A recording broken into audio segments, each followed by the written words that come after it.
नमस्कार मंडळी, आपल्या चॅनलमध्ये तुमचे मनापासून स्वागत आहे.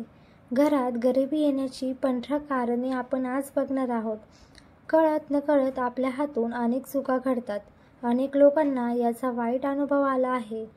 त्यामुळे या चुका करणे टाळा. पहिलं म्हणजे कोणत्याही झाडाखाली मलमूत्र विसर्जन करणे आणि त्यामध्ये पिंपळ, वड, उंबर अशा प्रकारचे पवित्र वृक्ष असतील, तसेच केळीचे झाड असेल तर अशा झाडाखाली चुकूनही ही क्रिया करू नका. ही झाड अत्यंत पवित्र मानली जातात. भारतीय संस्कृतीनुसार या झाडांची पूजा देखील केली जाते. अनेक जण प्रवासादरम्यान ही चूक करतात. त्यामुळे या पवित्र वृक्षामध्ये असलेल्या देवी देवतांचा प्रचंड अपमान होतो. त्यामुळे घरातून लक्ष्मी माता निघून जाते. दुसरं म्हणजे आपल्या घरात जे पाहुणे येतील त्यांचा कधीही अपमान करू नका. कारण आपल्या हिंदू धर्म संस्कृतीमध्ये अतिथी देवो भव म्हणजेच पाहुणे हे आपल्याला देवासमान असतात. ज्या घरात अतिथींचा अपमान होतो, पाहुणचार केला जात नाही, त्या घरात सुद्धा लक्ष्मी टिकत नाही.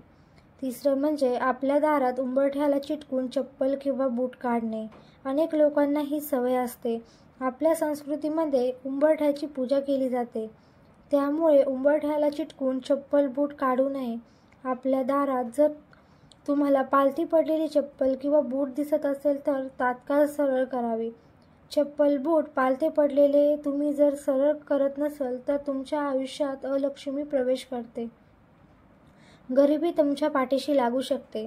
भाकरी किंवा चपाती खाताना हाताने कुरतडून खाणे.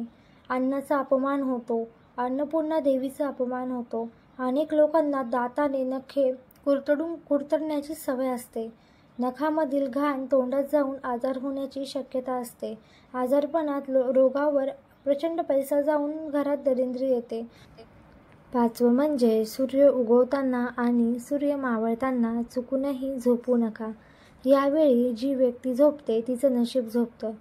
लक्ष्मी माता अशा घरात कधीच राहत नाही, निघून जाते.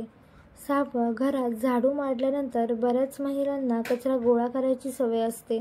अशा प्रकारचा कचरा साठवू नये, लगेच कचरा भरून टाकावा.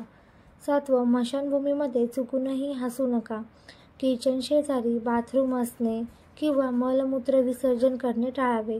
अपवित्र असताना धर्मग्रंथ वाचू नये. सूर्य मावळताना आणि सूर्य उगवताना घराचे मुख्य द्वार कधीही बंद करू नये. त्यावेळेला झोपू देखील नये.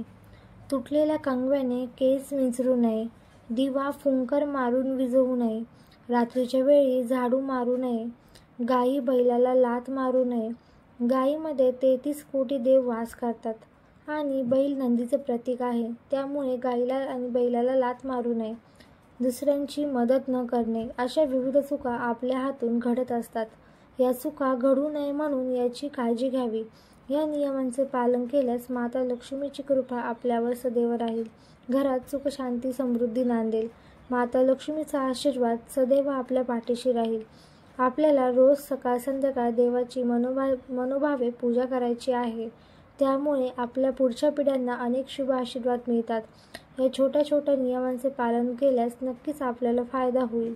अशीच नवनवीन व्हिडिओ बघण्यासाठी आत्ताच चॅनल सबस्क्राईब करा. तुम्हाला आजचा व्हिडिओ कसा वाटला कमेंट करून नक्की सांगा. थँक्यू.